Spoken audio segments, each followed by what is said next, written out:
भजन लाल की मुश्किलें कम होने का नाम नहीं ले रही।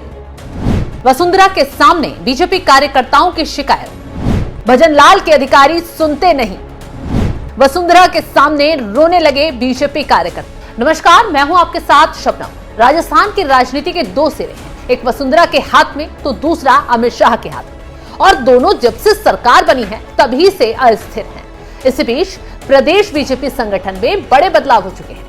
मंत्रिमंडल में फेरबदल को लेकर अटकलें तेज होती जा रही हैं, और इसी बीच डूंगरपुर से आई एक ऐसी सियासी तस्वीर जिसने जयपुर से लेकर दिल्ली तक राजनीतिक गलियारों में हलचल मचा दी है। डूंगरपुर के सर्किट हाउस का एक बंद कमरा, सामने राजस्थान की पूर्व मुख्यमंत्री वसुंधरा राजे और उनके सामने बैठे बीजेपी के अपने ही नेता और कार्यकर्ता, जो सत्ता में होने के बावजूद खुद को बेबस, अपेक्षित और अपमानित महसूस कर रहे हैं।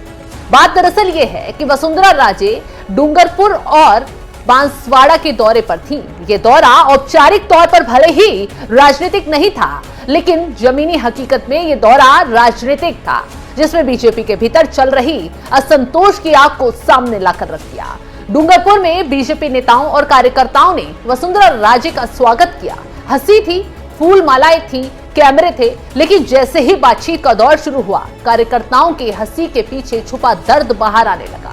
जब वसुंधरा राजे ने पूर्व जिला अध्यक्ष गुरु प्रसाद पटेल से सामान्य सवाल किया, क्या हालचाल और आप कैसे हैं, फिर इस पर जो कार्यकर्ता ने कहा वो भजन लाल पर सवाल खड़े कर गया। गुरु प्रसाद पटेल ने कहा, हाल तो बहुत बुरे हैं, प्रशासनिक अधिकारी बीजेपी कार्यकर्ताओं को तवज्जो नहीं देते हैं, कोई सुनवाई नहीं होती, सत्ता में होने के बावजूद कार्यकर्ता खुद को हाशिए पर महसूस कर रहे हैं। ये कोई छोटी शिकायत नहीं थी कि अगर बीजेपी की सरकार है तो फिर बीजेपी के ही कार्यकर्ताओं की सुनवाई क्यों नहीं।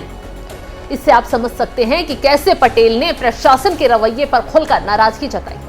उन्होंने ये तक कहा कि कार्यकर्ता अब अधिकारियों के सामने खुद को असहाय सा महसूस करते हैं। इस पूरी बातचीत के दौरान वसुंधरा राजे का चेहरा बदलता रहा। एक पल के लिए वो भी हैरान हो गई। सबसे दिलचस्प बात तो ये रही कि पूरी बातचीत सर्किट हाउस के एक बंद कमरे में हुई। आप जानते हैं कि वसुंधरा राजे सीएम नहीं बन पाई तो वो कहा जाता है कि बीजेपी आलाकमान से नाराज है और एक पैरेलल राजनीति कर रही है। यही वजह है इस बातचीत की भनक लगते ही राजनीतिक गलियारों में हलचल मच गई। सवाल उठने लगा, क्या ये सिर्फ डूंगरपुर की समस्या है या फिर राजस्थान भाजपा के भीतर फैले असंतोष का एक छोटा सा नमूना। ये घटना ऐसे समय पर हुई है जब प्रदेश बीजेपी संगठन में बड़े बदलाव हो चुके हैं।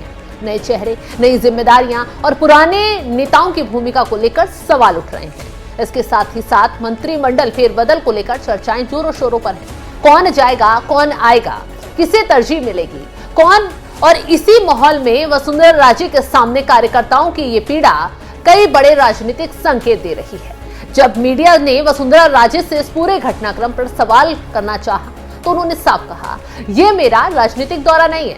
उन्होंने बीजेपी के 2 साल के कार्यकाल को लेकर पूछे गए सवाल को टाल दिया। लेकिन राजनीति में चुप्पी भी अक्सर बहुत कुछ कह जाती है। सवाल यह है कि डूंगरपुर के उस बंद कमरे में उठी आवाज क्या जयपुर तक पहुंचेगी, क्या दिल्ली दरबार तक आएगी, क्या सरकार या संगठन के बीच की खाई को पाटने की कोशिश होगी, या फिर पीड़ा भी फाइलों और बैठकों के बीच कहीं दबकर रह जाएगी। बीजेपी हमेशा कहती है कि उसका सबसे बड़ा हथियार उसका कार्यकर्ता है, लेकिन अगर वही कार्यकर्ता खुद को उपेक्षित महसूस करे तो ये किसी भी पार्टी के लिए खतरे की घंटी है। सवाल ये है कि क्या आज भी वसुंधरा का दर्द रह रहकर छलक रहा है और भजन लाल डर के साए में 2 साल काट चुके हैं और आगे दोनों के बीच सब कुछ ठीक नहीं चल रहा है। जिस तरीके से कार्यकर्ताओं का दर्द बाहर निकला, वसुंधरा राजे जो हैं उन्हें सुनती नजर आई, उसको लेकर आप क्या कुछ राय रखते हैं, कमेंट बॉक्स में जरूर बताएं।